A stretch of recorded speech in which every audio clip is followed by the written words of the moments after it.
তবে আপনাদেরকে বলে যাই, যারা কীর্তন শুনতে এসছেন মন দিয়ে শুনুন, গুরু মন্ত্র সব নিয়েছেন তো? জোরে বলুন হা না না। আর হাত তুলুন কারা কারা নেন নাই। আমি বলেছি হাত তুলুন কারা কারা নেন নাই। আপনার যারা নেয় নাই গুরু মন্ত্র তারা হাত তুলতে বলেছি। বেশ নামান, বাহ, খুব খুশি। হ্যাঁ আচ্ছা, গুরু মন্ত্র বাকি সব নিয়েছেন আর হাত তোলার দরকার নেই। আমি একটু বলে দিই। আচ্ছা, গুরু করবে এই দিকে দীক্ষা মানে কি? অনেকে দেখবেন বলে প্রদীপ বাবু অমুক মহারাজের দীক্ষিত আমি। লাভ নেই আপনার, যত বড় মহারাজের কথাই বলুন না কেন আপনার লাভ নেই। তো আপনারা সবাই শুনুন, অ্যাপোলো চেন্নাইয়ে ডাক্তার দেখালেন, যদি ওষুধ না খান তাহলে আপনার চিকিৎসা করিয়ে কি লাভ আছে? তা গুরু আপনি ভালো করেছেন, মন্ত্র ভজন করেন না, আপনার লাভ কি আছে? আচ্ছা মায়েরা, গুরু চেঞ্জ করা যায়? গুরু কি জীবনে চেঞ্জ করা যায়? আপনারা এমনি এমনি করছেন কিন্তু চেঞ্জ করা যায়। আপনি ডাক্তার দেখাচ্ছেন, রোগ ভালো হচ্ছে না, ডাক্তার পরিবর্তন করবেন না? তা আপনি গুরু মন্ত্র নিচ্ছেন, গুরু স্বভাব যদি ভালো না হয়, গুরু স্বভাব যদি খারাপ হয়, আপনি গুরু পরিবর্তন করবেন না? ঠাকুর বললেন অবশ্যই গুরু পরিবর্তন করবেন, একবারে 100% গুরু পরিবর্তন করবেন। সৎ গুরু যদি কেউ ত্যাগ করে, আস্তে, সৎ গুরু যদি কেউ ত্যাগ করে তবে সে মহা অন্যায় করে। কিন্তু গুরু যদি দুষ্ট হয়, সেই গুরুকে যদি ত্যাগ করা যায়, কোনো অন্যায় নেই, আপনি ত্যাগ করতে পারেন, আপনি অন্য গুরু পরিবর্তন করতে পারেন। এবার লক্ষ্য করুন মায়েরা, গুরু মন্ত্র নিয়েছেন কিন্তু গুরু মন্ত্রটা ভজন করছেন না, তা বললে তো হবে না। আপনাকে গুরু মন্ত্র ভজন করতে হবে। যতক্ষণ না গুরু মন্ত্র না নেবেন, থালা থালা আপেল কলা মন্দিরে নিয়ে যান, ভগবান একটাও গ্রহণ করবে না। আপনার বাড়িতে একজন বৈষ্ণব এসে প্রশ্ন করছে, মা তোমার বাড়িতে একটু সেবা হবে? আপনি বলবেন হ্যাঁ হবে, কিন্তু উনি প্রশ্ন করবেন তোমার দীক্ষা হয়েছে তো? আপনি যদি বলেন আমার দীক্ষা হয়নি, উনি বলবেন তবে তোমার হাতে আমি জল গ্রহণ করব না। তাহলে মানুষকুলে জন্মগ্রহণ করেন, একজন বৈষ্ণবকে সেবা করাতে পারলেন না, এর চাইতে ভাগ্য মন্দ আপনার কি হতে পারে? এই জন্য শুধুমাত্র আমরা পশু তো নয় যে খাবো দাবো ঘুরবো আর কর্ম করবো, এটা পশু নয়, মানুষ আমরা। আমাদের কর্ম কি? হরিনাম করা। যদি হরিনাম না করেন তবে আপনার মানুষ জন্মটাই বেকার হয়ে গেল। এই জন্য আপনাদের মাথায় রাখতে হবে যে সংসারে যারা আপনার কাছে আছে তারা পাচ্ছে আপনার কাছে যতক্ষণ, ততক্ষণ ভালোবাসছে। এইটা পাওয়া বন্ধ হয়ে যাক, দেখুন ভালোবাসার দাম কত আছে। দাদা ভাইরা যতক্ষণ একটা বাচ্চাকে লজেন্স দেবেন প্রত্যেক দিন, আপনার পরে বাবা বলে ডাকবে, 3 দিন বন্ধ করুন, দেখুন বাবা বলা বন্ধ করে মুখটা বেঁকিয়ে বসে থাকবে। এ সংসার শুধু নিতে চাই, দিতে জানে না। তাহলে প্রশ্ন হচ্ছে দিতে, এদিকে এদিকে নিতে চাই কিন্তু দিতে পারে না। মায়েরা তো গুরু মন্ত্র নেবেন, আপনারা সবাই লক্ষ্য করুন যে যেখানে বসে আছেন, গুরু কৃপাহি কেবলম, গুরুকে ভালো করতে হবে। আপনার ছেলেকে মাস্টার মশাই দিয়েছেন টিউশনির, আপনি ভালো মাস্টার দেবেন তো ভালো রেজাল্ট হবে, আপনি খারাপ মাস্টার দেবেন তো খারাপ রেজাল্ট হবে। ওই যে জীবনে গুরু করতে হবে আপনাকে ভালো। একটা ছেলে একদিন এক গুরুদেবের কাছে গিয়ে বলছে, বাবা আমি মন্ত্র নিতে চাই। গুরুদেব বললে এখন তো দেবো না, 1 বছর পরে দেবো। বলছে 1 বছর পরে কেন? বলছে আগে তুই আমার চরণ সেবা কর, বাড়িতে কাজ কর, 1 বছর পর দেবো। 1 বছর ধরে ছোট্ট ছেলেটা গুরুর চরণ সেবা করলো, বাড়িতে কাজ করলো। এবার লক্ষ্য করুন, 1 বছর পরে ছেলেটি বলে উঠলো, আচ্ছা গুরুদেব এইবার মন্ত্র দেন। দেবো, আর 5 মিনিট দেরি আছে। 5 মিনিট কেন? এই দেখ একটা কাঠের বাক্স দিলাম তোকে, এখান থেকে 5 মিনিটের রাস্তা। আমার এক শিষ্যের বাড়িতে বাক্সটা পৌঁছে দিয়েই চলে আসবি, তবে বাক্সটা খুলবি না। হ্যাঁ, যে জিনিসটা ভরেছে ওটা তুই নিবি না, ওটা দিয়েই চলে আসবি। একটি ছেলেকে বললো যে তোকে গুরু মন্ত্র দেবার 5 মিনিট দেরি আছে, এই দেখ একটা কাঠের বাক্স দিলাম, এই বাক্সটা নিয়ে গিয়ে তুই কি করবি? আমার শিষ্যের বাড়িতে 5 মিনিট। মন দিয়ে শুনছিস তো? বলছে হ্যাঁ আমি শুনছি। বলছে 5 মিনিট এ পথ, এই কাঠের বাক্সটা দিয়েই চলে আসবি। এখন বাক্সটা মাথায় নিয়ে যেতে যেতে ভাবছে, বাক্সের ভেতরে কি আছে একবার খুলে দেখলে হয় না?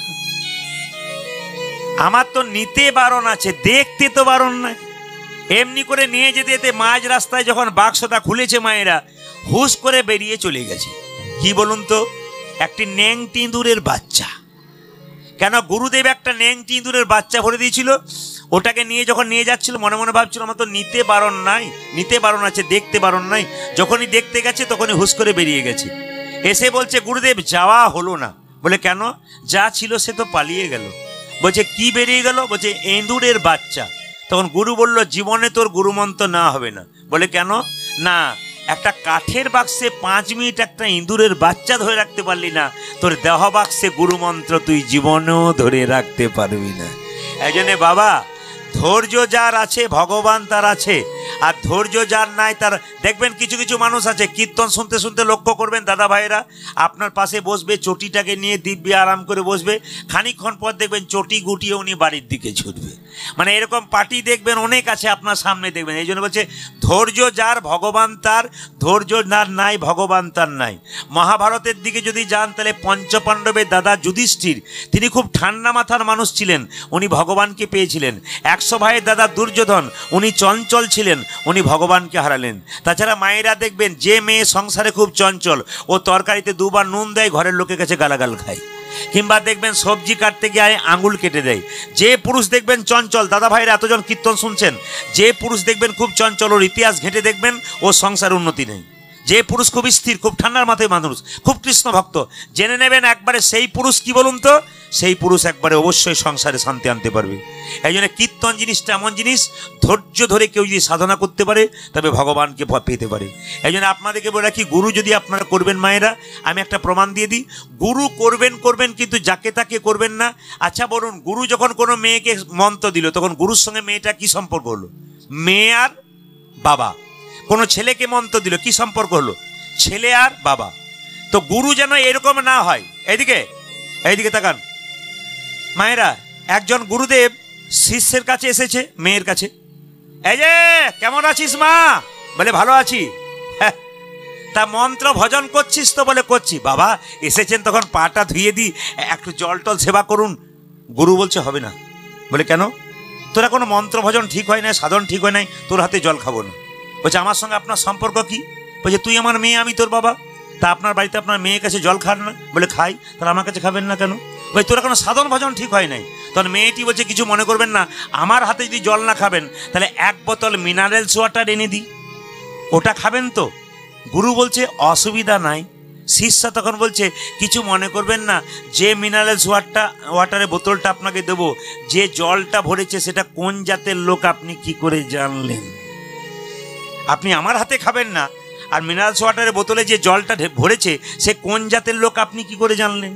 সে যে পায়খানা কাপড়ে ভরে নাই, আপনি কি করে জানলেন? তাহলে তার জলটা খেতে পাচ্ছেন, আমার জল খাবেন না কেন? অত কথায় কাজ নেই বাপু, তোর বাড়িতে রান্না বান্না করবো, খাবো, চলে যাব। আচ্ছা তুই রান্না বান্নার ব্যবস্থা করে দে। মায়েরা লক্ষ্য করুন, রান্না বান্নার সরঞ্জাম দিয়েছে, গ্যাস সিলিন্ডার এনে দিয়েছে, জিজ্ঞেস করছে গ্যাস সিলিন্ডারে রান্না করে নেবো, অসুবিধা নেই। তখন শিষ্যা জিজ্ঞেস করছে আচ্ছা গ্যাস সিলিন্ডারটা যে আপনাকে দিলাম, কালকে যদি মাছ মাংস রান্না হয়নি আপনি কি করে জানবেন? তখন গুরু বলছে তাহলে একটু গঙ্গা জল ছিটিয়ে দে। বলছে শিষ্য বলছে যদি আমি গঙ্গা জল ছিটিয়ে নিই তার জন্য আপনার কি অসুবিধা আছে? বলছে অত কথায় কাজ নেই বাপু, তোর বাড়িতে 4টি মুড়ি চিবিয়ে আমি চলে যাব। বলছে গুরুদেব মুড়িটাই বা খাবেন কি করে? বলে কেন, মুড়ির মিলে গিয়ে দেখেছেন? বলে আমি যাই নাই কোনদিন, গিয়ে একবার দেখবেন, যত না মুড়ি হাতে নাড়া হয় তত পায়ে করে নাড়া হয়, আপনি খাবেন কি করে? মায়েরা নিবেদনে গুরু তখন একবার চমকে গেছে। না গুরুর এরকম সম্পর্ক হবে না। গুরু একবারে শিষ্যকে মন্ত্র দিয়ে তার হাতে সেবা করবে, তাকে মেয়ের মতো ভালোবাসবে। এরকম যদি গুরু হয় তাহলে আপনি সেই গুরুকে ত্যাগ করবেন। গুরু আপনার বাড়িতে আসবে, খালি হাতে আসবে না। আপনি গুরু বাড়ি যাবেন, খালি হাতে যাবেন না। গুরু আপনার বাড়িতে খালি হাতে যাবে না। কেন? আরে বাবা, আপনার ছেলে যদি বহু দূরে থাকে, আপনি ছেলেকে দেখতে যান, তা আপনার ছেলে কি কি ভালো খেতে ভালোবাসে আপনি নিয়ে যাবেন না? ঠিক সেরকম গুরু যদি আপনার বাড়ি আসে, আপনাকে ভালো ভালো খাবার নিয়ে আসতে হবে। ভালো না আনুক, 1 প্যাকেট মিষ্টি অন্তত আনবে। কেন বলুন তো? বাড়িতে ছোট বাচ্চা আছে, গুরুর কাছে আসবে। আমি যাকে গুরু বানিয়েছি, যিনি আমার গুরু আছেন, আপনারা অপরাধ নেবেন না, তিনি আমার বাড়ি আসেন, একবার সুস্থভাবে আসেন, সুন্দরভাবে ছেলের মতো ভালোবাসেন। এত শিষ্যের বাড়ি যান, তিনি খালি হাতে যান না। আশ্চর্য ব্যাপার এইটাই, এরকম গুরু করলে আপনার লাভ আছে। আসলে আমার কাকিমার বয়স হচ্ছে 65 বছর। তিনি বলছেন প্রদীপ তুই তো সব জায়গায় কীর্তন করছিস, ইউটিউবে প্রচুর কীর্তন শুনি, তা কিছু মনে করিস না, তুই সব জায়গায় গুরুমন্ত্রে কথা বলছিস। আমার তো 13 বছর বয়সে বিয়ে হয়েছে, আমার কাকিমা বলছে তো সংসার করতে করতে বাবা গুরুমন্ত্র নেওয়া হয় নাই, তোর গুরু বাবাকে একটু ফোন করে দে যেন গুরুমন্ত্রটা আমি নিয়ে নিই। তা আমার গুরু বাবাকে আমি হ্যালো করলাম, বাবা আসুন, আমি গানে বেরোলাম, আমার কাকিমাকে মন্ত্র দিয়ে যান।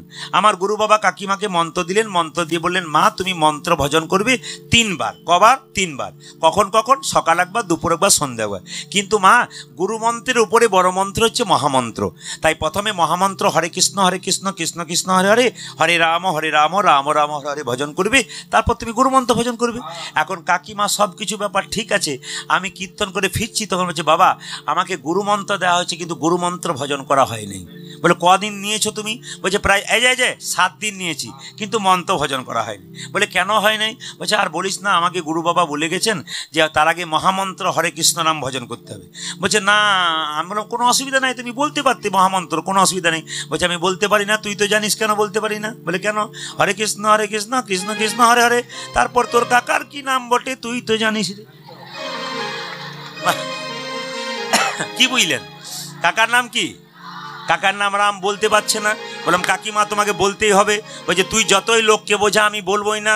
বললাম না কাকিমা, তোমাকে না বললে তোমার মন্ত্র ভজন হবে না। বলছে আমি একটা বুদ্ধি করেছি। এইদিকে বললাম কি বুদ্ধি করেছো? বলছে আমি একটা পাক্কা বুদ্ধি করেছি, আমি ভজন করে নেবো, তত তোর কাকার নাম বলা হবে না, ফাঁকে ফাঁকে ঠিক বলে নেবো। বলে কীরকম? তুই তো জানিস তোর আমার 7টা ছেলে মারা যাবার পর একটা ছেলে হয়েছে, তার নাম ফেলা।